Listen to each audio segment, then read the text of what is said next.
Pour mettre en valeur l'accord dièse 11, et pour mettre en valeur cette dièse 11, justement, on a plusieurs façons de faire. Donc là, je parle pour ceux qui sont un peu avancés. Donc j'ai ma gamme de Do majeur. Et bien en fait, je peux garder la gamme de Do, sauf que j'augmente la dièse 11 et la dièse 5 pour faire sonner la dièse 11 du deuxième accord. Voilà, ça c'est une des possibilités.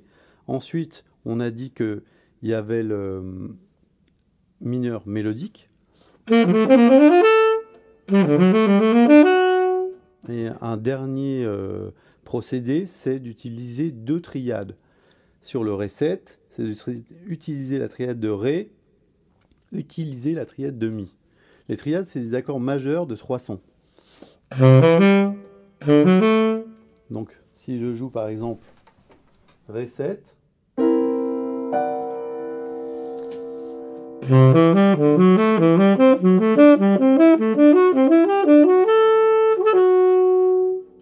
voilà, ça c'est vraiment un super moyen de faire sonner la dièse 11. Alors évidemment, ces triades, il faut les travailler. Donc là, je vous ai mis des exercices que j'ai transposés dans plusieurs tonalités.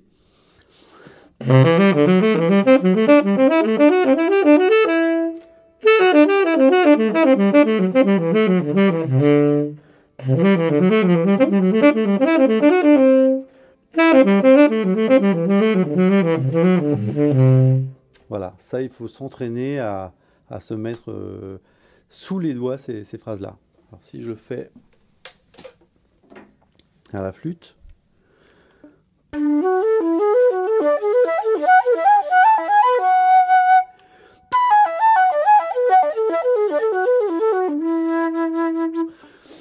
Ensuite, ce que j'ai fait, c'est que j'ai écrit des études. Des études, c'est-à-dire des solos, en fait, des solos de référence que vous pourrez jouer avec les accompagnements. Donc la première étude, ça s'appelle de la suite dans les idées. Alors pourquoi j'ai écrit de la suite dans les idées? Eh bien, parce que, en fait, la deuxième phrase qu'on joue, c'est la résultante de la première. C'est-à-dire que je joue une première phrase, et la deuxième phrase, l'idée musicale, elle vient de la première. C'est-à-dire comme si j'ai raconté une histoire qui a vraiment une suite logique. Et ça, vous devez en être conscient pour travailler et pour créer des beaux solos. Parce que si vous jouez que des accords, on ne va pas bien comprendre votre discours. Alors que si vous vous entraînez à jouer une phrase et ensuite une autre qui correspond à la première, en fait, c'est juste que intuitivement, quand on joue une phrase, on entend ce qui suit. Et j'avais fait justement dans Blues et improvisation, sur un des chapitres qui s'appelait Écrire un solo, et c'est exactement ça qui se passe. Quand on écrit un solo, on répète sans arrêt la première phrase pour trouver la deuxième phrase. Ensuite, on joue la première phrase, la deuxième phrase, pour trouver la troisième phrase.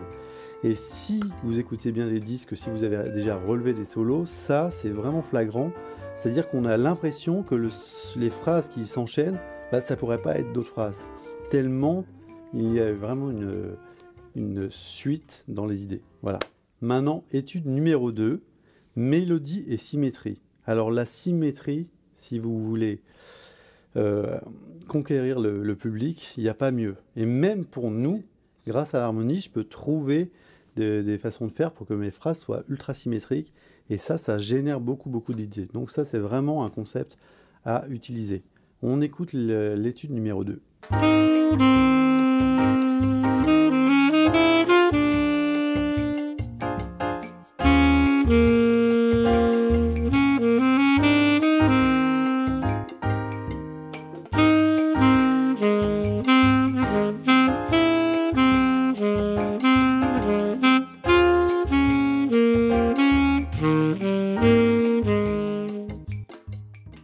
L'étude numéro 3, c'est le mode back. Donc, si vous avez le Jazz Guide, vous pouvez retrouver ce mode back. Si vous avez blues et improvisation, vous retrouverez aussi dans un des chapitres ce concept que j'utilise un peu partout finalement parce que c'est vraiment génial. Il s'agit juste de jouer les notes des accords. Et ce que je fais aussi, c'est que quand j'ai un accord 7, je ne joue pas forcément la septième. Et ça, c'est un truc qui est très important à se souvenir. On n'est pas du tout obligé de jouer les septièmes sur les accords. Il y a jouer les accords et jouer sur les accords. Là, c'est une étude qui est en sol.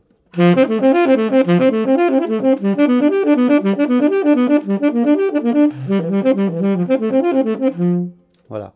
Donc je m'amuse à jouer que les notes des accords en triade, c'est-à-dire sans jouer la septième. Et après, vous allez écouter, je développe le concept où là, je joue avec la septième. Il faut être capable de partir d'un concept et après de voir ce qu'on peut en faire. On écoute.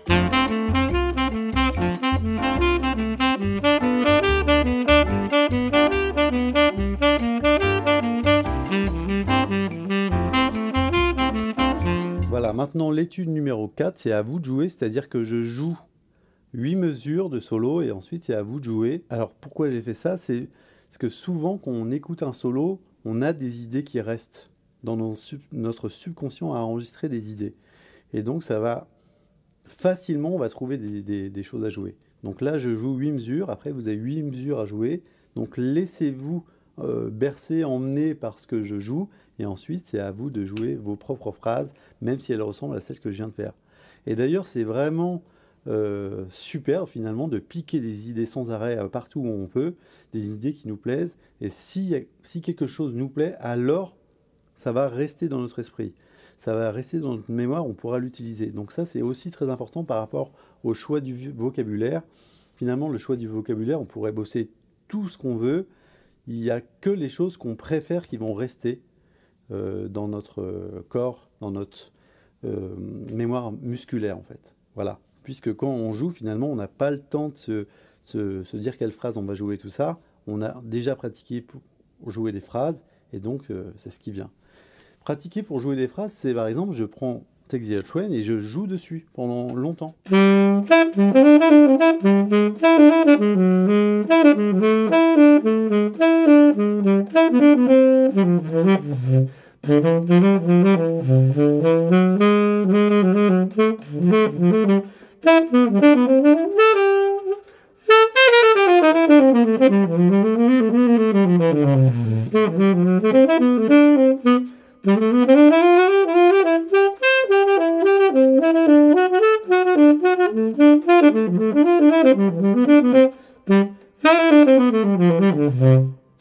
En fait, quand je joue là, finalement, je ne sais pas trop quelle phrase exactement je joue. Je ne suis pas là à me dire, ouais, je vais jouer telle phrase, je vais viser tel accord. Non, je joue du son. Je joue du son, et on a vu ça par rapport au chapitre précédent, que ce qui est important, c'est d'enregistrer du son pour que quand on joue sur des accords, il y a déjà du son qui va avec. Mais on n'est pas là à se dire, donc là, je pourrais jouer la diaison ou faire ci ou ça. Non, j'en sais rien. C'est juste que mon corps, il a enregistré que quand j'arrive sur Reset diaison, eh ben, j'entends cette couleur.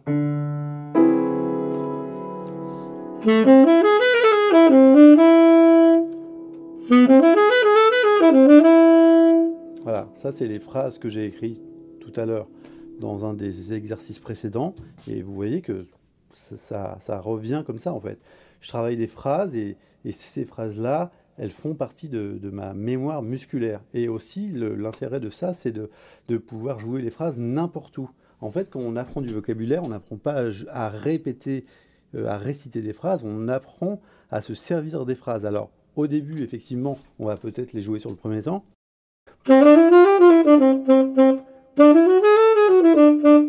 Mais après, on va s'entraîner. Ah bah tiens, je vais essayer de la jouer sur le deuxième temps. 1, 2, 3, 4. 1. Ah bah, du coup, ça fait pas le même effet. Et si je commençais après le premier temps. 1, 2, 3, 4. Voilà. Là, j'ai commencé sur le « et » du 1, c'est-à-dire 1, 2, 3, 4, 1, pada, pada, pada. Voilà. Donc il y a vraiment plein de façons de faire, à nous à pratiquer pour trouver plein de solutions et surtout s'amuser à pratiquer des petits concepts, mais qui au final vont créer beaucoup de vocabulaire. Voilà, maintenant on arrive au triton. Alors qu'est-ce que le triton? Donc le triton c'est un intervalle.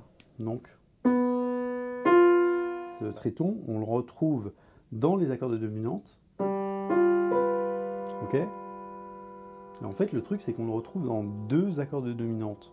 Donc là, par exemple, Sol 7, ok, voilà, et Ré bémol 7.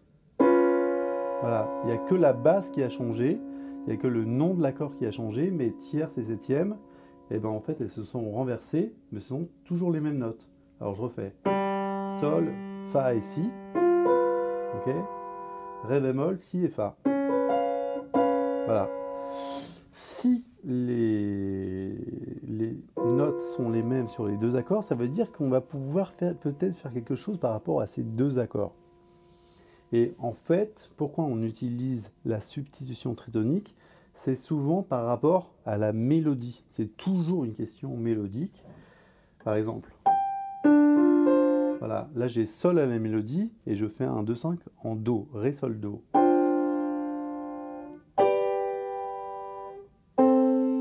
Voilà. Donc là, en fait, vu que sur Sol 7, je joue un Sol à la mélodie, c'est un peu pauvre.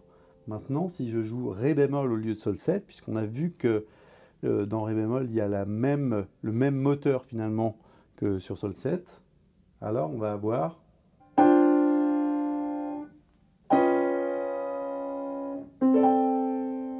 Et là, c'est quand même joli, quoi. Et ben, donc ce principe qu'on utilise pour les mélodies, on va l'utiliser aussi par rapport à l'improvisation. Alors, comment on va faire pour jouer un accord 7, une substitution tritonique avec une dièse 11, puisque c'est vraiment le truc de ce cours-là, c'est les accords dièse 11. Donc on a Sol 7,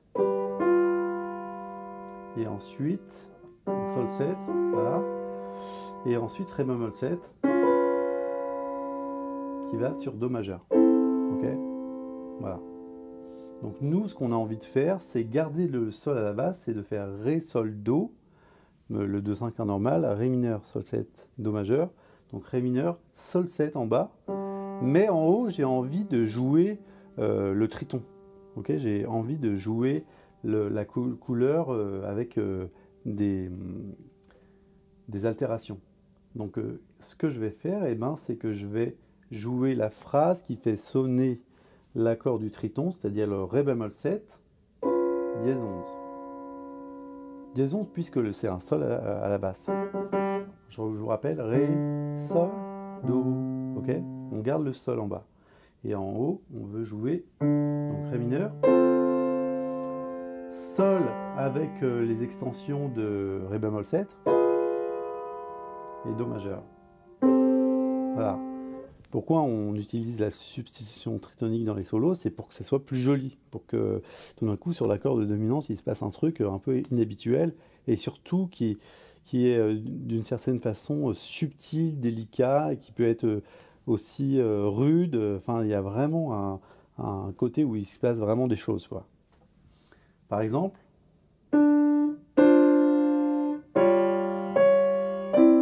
voilà, là c'est un exemple typique de ligne mélodique qui passe sur la dièse 11 sur l'accord de dominante et on entend tout d'un coup, waouh, qu'est-ce qui se passe, c'est vachement beau. Donc, on revient sur notre accord dièse 11. On a vu que par exemple sur Sol 7, on avait parlé tout à l'heure de Ré 7, maintenant on va parler de Sol 7. Sol 7, si je veux faire sonner la dièse 11, alors il faut que je joue son Do mineur à lui, au Sol 7, c'est-à-dire Ré mineur mélodique. Ok? Donc maintenant, moi je veux jouer Ré bémol 7, donc Ré bémol, son Do mineur mélodique, ça va être La bémol mineur. Voilà, ok? Et ces notes de La bémol mineur, je les utilise parce qu'elles font sonner la dièse 11, donc elles marchent très bien. Et du coup, sur mon 2-5 Ré, Sol, Do, je vais jouer Ré mineur, La bémol mineur mélodique et Do majeur. Là, je ne parle pas de l'accompagnement, on est d'accord, hein, je parle de ce que je joue par-dessus l'harmonie. Parce que moi, en bas, je vais jouer Ré mineur, Sol 7, Do majeur. Ok? Sauf que sur le Sol 7, je joue La bémol mineur mélodique pour avoir justement cette couleur de Ré bémol 7 dièse 11. Donc ça va faire...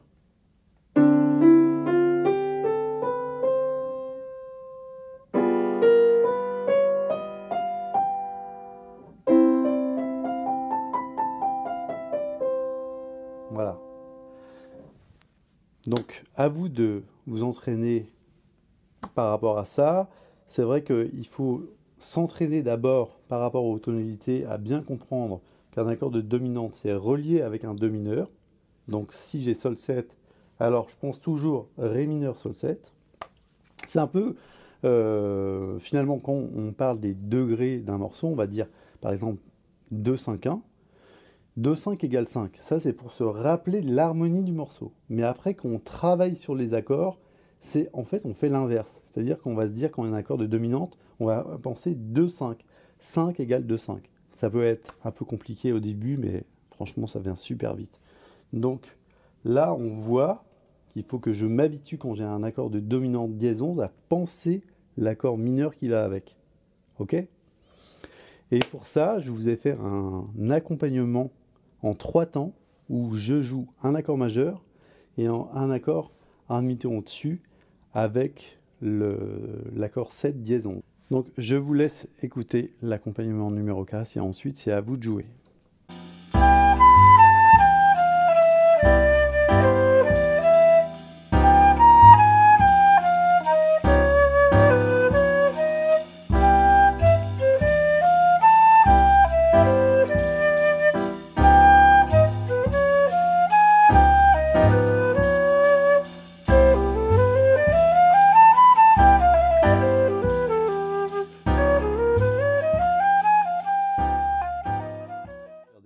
Voilà, on va s'arrêter là pour aujourd'hui pour ce chapitre 5. Donc je vous donne rendez-vous pour le chapitre 6 où on va parler des altérés, des accords altérés. Vous verrez que c'est très proche de ce qu'on a vu aujourd'hui. Allez, à la prochaine. N'oubliez pas de vous abonner à ma chaîne si le contenu vous plaît. Et puis voilà, si vous voulez le PDF, il est disponible dans la description. Ciao, ciao!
En fait, ces phrases, elles sont assez rapides finalement à apprendre parce que c'est toujours la même symétrie par rapport aux notes.